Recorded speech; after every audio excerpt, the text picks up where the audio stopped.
Yes, good morning. So, nandito tayo ngayon guys sa Hinan Resort sa Panglao Island, Bohol. So, nag-pick up ta o guest. Ayan, dumating na itong guest. So, ayan, nag-check out muna sila. So, yung bag nila, ikarga na natin sa kotse guys. Ayan. So, habang inaantay natin sila, kukuha muna tayo ng video para sa ating i-upload na. So, ayan. Nandiyan na sila po. Sakay na po. So, diretso na po tayo. Nasa airport na po tayo guys. Bilis. Dito na tayo sa airport. Ayan, ang guest natin. Papasok na sila po sa departure area. So, yan guys. Tapos na po natin sila nahatid. Dito tayo sa Panglao International Airport sa Bohol, Philippines. So, yan. Ang airport natin dito. So, yan. Pauwi na po tayo. Palabas na po tayo dito guys. Punta na tayo sa babalik sa garage.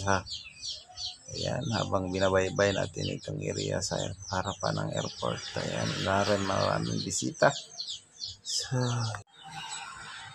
So tuloy-tuloy tayo guys.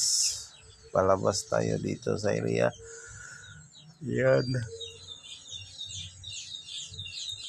Habang binabaybay natin to. Ayan. Binabaybay natin tong area guys.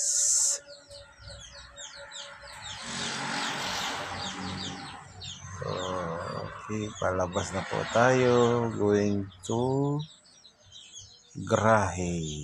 Kasi ginagugutom na po tayo guys. Kasi wala pa tayong almusal.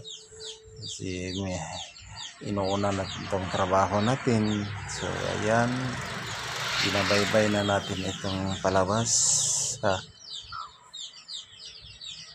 International Airport guys. So ganyan kalawak ang lugar dito. So napakanindot niya airport. So guys, nandito na tayo sa gate palabas. So highway na po tayo guys. Ayan po ang highway.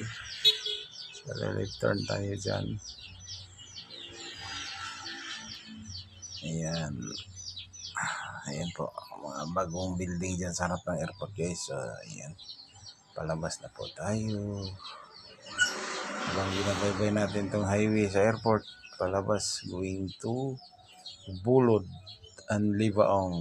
So yan po. At sana po kayo din magkabakasyon sa Bohol. Pag-book na po kayo. At PM niyo po ako. Elmer Bunani lang po sa Messenger po. Ayan.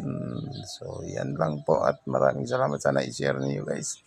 Itong guest natin gihatid natin ay Chinese guys from China. So yan lang po at maraming salamat.